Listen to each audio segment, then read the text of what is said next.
दोस्तों, नींद हमारी जिंदगी का एक कॉमन और रेगुलर प्रोसेस है जो ह्यूमन बॉडी के लिए बहुत जरूरी होता है। एक बेहतर नींद के साथ हम अपने बॉडी को अगले दिन काम करने के लिए रेडी कर पाते हैं। नींद के दौरान हमारे बॉडी और दिमाग में कई इंपॉर्टेंट केमिकल्स बनते हैं जो अगले दिन काम करने के लिए हमें तरोताजा बनाती है। पर दोस्तों, इस कॉमन सी लगने वाली नींद के साथ कई ऐसे किस्से भी जुड़े हैं जिसे सुनकर आप भी हैरान हो जाएंगे। हम सभी ने कभी न कभी नींद में चलने की बात तो सुनी ही होगी। हो सकता है आप में से कई लोगों ने अपनी जिंदगी में इसे एक्सपीरियंस भी किया होगा, या फिर आपके फैमिली में किसी को नींद में चलने की आदत हो। आपने मूवीज में भी नींद में चलने के कई सीन्स देखे होंगे। लेकिन दोस्तों, क्या आपने कभी ये सोचा है कि स्लीप वॉकिंग क्यों होती है? आखिर नींद में रहने वाला कोई इंसान चल कैसे सकता है? तो आइए समझते हैं स्लीप वॉकिंग के रहस्य और इससे जुड़े हैरान कर देने वाले इंसिडेंट्स को आज की इस वीडियो में। दोस्तों, स्लीप वॉकिंग कई बार जानलेवा भी साबित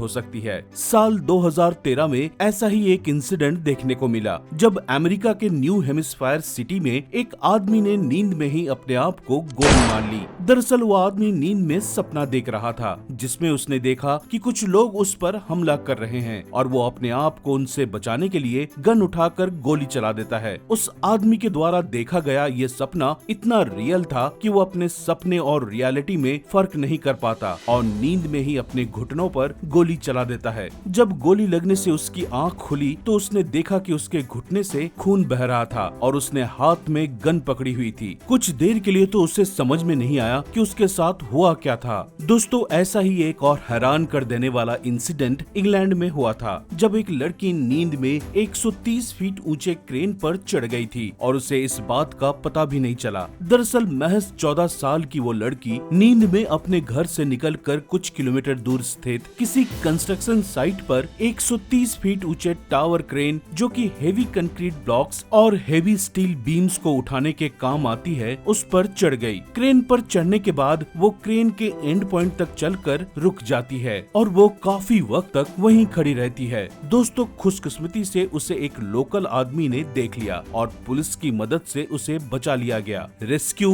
बिना किसी शोर शराबे के किया गया, क्योंकि अगर रेस्क्यू के वक्त किसी तरह की शोर की वजह से लड़की जाग जाती तो हो सकता था कि जागने के बाद डर कर 130 फीट नीचे गिर जाती। लेकिन दोस्तों, क्या आपने कभी सोचा है कि स्लीप वॉकिंग के दौरान कोई कैसे 130 फीट ऊंचे क्रेन पर चढ़ जाता है, या फिर कोई कैसे गन चला सकता है? क्या हमारे सेंसेस इतने स्ट्रॉन्ग हो जाते हैं कि हम नींद में भी बिना देखे चलने या गन चलाने जैसे एक्टिविटीज को कर सकते हैं? न्यूरो साइंटिस्ट के रिसर्च के अकॉर्डिंग स्लीप वॉकिंग के लिए हमारे नर्वस सिस्टम के दो न्यूरॉन सेल्स, सेंसरी न्यूरॉन और मोटर न्यूरॉन रिस्पॉन्सिबल होते हैं। दरअसल इस प्रोसेस में हमारे सेंसरी न्यूरॉन जो बॉडी से ब्रेन तक सिग्नल पहुंचाता है वो ऑफ रहता है, लेकिन हमारे मोटर न्यूरॉन जो ब्रेन से बॉडी तक सिग्नल पहुंचाता है वो ऑन रहता है, जिस वजह से ब्रेन से बॉडी तक कंटिन्यूस सिग्नल पहुंचता रहता है और हमारा ब्रेन बॉडी का पूरा कोऑर्डिनेशन कंट्रोल कर लेती है। इसी वजह से बॉडी नींद में भी रुकने और चलने की मूवमेंट को आइडेंटिफाई कर लेती है,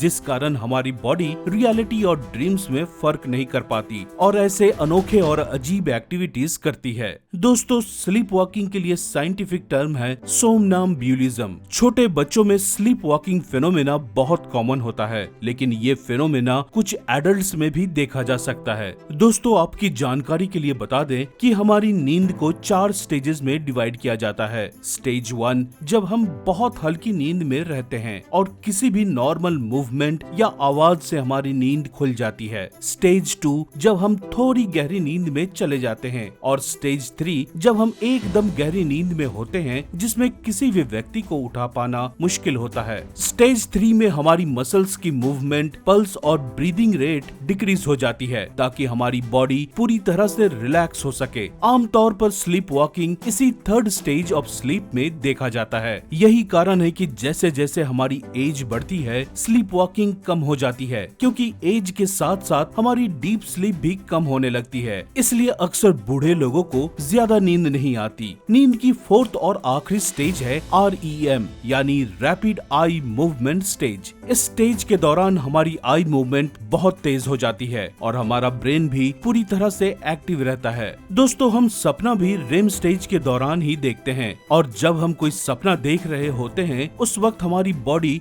मूव करने की कोशिश करती है, जैसे कि नींद में उठकर बैठ जाना, नींद में बड़बड़ाना, हैंड एक्शंस इत्यादि। चूंकि उस वक्त हम बहुत डीप स्लीप में होते हैं, इसलिए हमें इन सब बातों का एहसास नहीं होता कि हम नींद में क्या एक्टिविटीज कर रहे हैं। साइंस के मुताबिक ये सारे एक्शंस एक तरह से स्लीप मूवमेंट का ही हिस्सा है। हम में से हर किसी ने इस तरह की स्लीप मूवमेंट्स कभी न कभी जरूर किए होंगे, लेकिन हम जब अगली सुबह उठते हैं तो हमें ये सब बातें याद नहीं रहता। अक्सर ये सारी बातें हमें कोई और ही बताता है। दोस्तों, लोगों में स्लीप मूवमेंट्स जेनेटिकली भी हो सकता है। अगर आपकी फैमिली में किसी को स्लीप वॉकिंग की प्रॉब्लम है तो मोस्टली आपको भी स्लीप वॉकिंग की प्रॉब्लम हो सकती है। इसके अलावा इरेगुलर स्लीप शेड्यूल, अल्कोहल या ड्रग्स कंज्यूम करने, यहाँ तक कि कुछ दवाइयों के साइड इफेक्ट्स की वजह से भी स्लीप वॉकिंग की प्रॉब्लम हो सकती है। दोस्तों, आप लोगों ने भी कभी न कभी एक्सपीरियंस किया होगा कि कभी कभी जब हम अपनी नींद पूरी करके उठ रहे होते हैं तो कुछ सेकंड्स के लिए हमारी बॉडी पैरालाइज हो जाती है और हम चाह कर भी अपनी बॉडी को मूव नहीं कर पाते। हमें ऐसा लगता है जैसे किसी ने हमें जकड़ लिया हो। इसको लेकर भी लोगों में कई सारे सुपरस्टिशन फैला हुआ है, जैसे लोगों को लगता है कि उन्हें किसी भी भूत या प्रेत ने जकड़ लिया हो। पर दोस्तों, ये एक नेचुरल प्रोसेस है जिसे स्लीप पैरालिसिस के नाम से जाना जाता है। दरअसल हमारे ब्रेन में मौजूद दो केमिकल्स ग्लाइसिन और गाबा इस प्रोसेस के लिए रिस्पॉन्सिबल होती है। यूनिवर्सिटी ऑफ टोरंटो के कुछ रिसर्चर्स ने इस स्लीप पैरालिसिस के कंसेप्ट को अच्छे से समझने के लिए चूहों के ऊपर एक एक्सपेरिमेंट किया। रिसर्चर्स ने चूहों पर अपने एक्सपेरिमेंट के दौरान इन दोनों केमिकल्स ग्लाइसिन और गाबा को एक एक करके ब्लॉक कर दिया और पाया कि किसी एक भी केमिकल के ब्लॉक होने से बॉडी में स्लीप पैरालिसिस होती है, और अगर स्लीप पैरालिसिस को पूरी तरह खत्म करना है तो दोनों केमिकल्स को ब्लॉक करना पड़ेगा। दोस्तों, कभी कभी जब हम नींद से उठते हैं तो ये केमिकल्स कुछ सेकेंड्स या मिनट्स के लिए हमारे बॉडी में रिलीज होती है, जिस कारण उस थोड़े से वक्त के लिए हमारी बॉडी पैरालाइज हो जाती है और हमें लगता है जैसे किसी भूत ने हमें जकड़ा हो। नींद के दौरान बॉडी का पैरालाइज होना एक तरह से हमारी खुद की सेफ्टी के लिए बहुत जरूरी है, क्योंकि हमारी बॉडी अक्सर नींद में सपने देखते हुए उसके अकॉर्डिंग मूव या एक्टिविटीज करती है, जो कभी कभी डेंजरस भी हो सकता है। इसलिए बॉडी को पैरालाइज करने वाले केमिकल्स रात को रिलीज होती रहती है और हम एक बेहतर नींद ले पाते हैं। तो दोस्तों, अगर आपने भी कभी स्लीप पैरालिसिस के इस अनोखे फेनोमेना को फील किया है तो हमें कमेंट करके जरूर बताएं। साथ ही आप और किस किस टॉपिक पर वीडियो देखना चाहते हैं ये भी हमें बताएं। फिलहाल आज के लिए बस इतना ही। वीडियो पसंद आई हो तो लाइक करें और ऐसे ही नॉलेजेबल कंटेंट देखते रहने के लिए सब्सक्राइब और फॉलो करें हमारे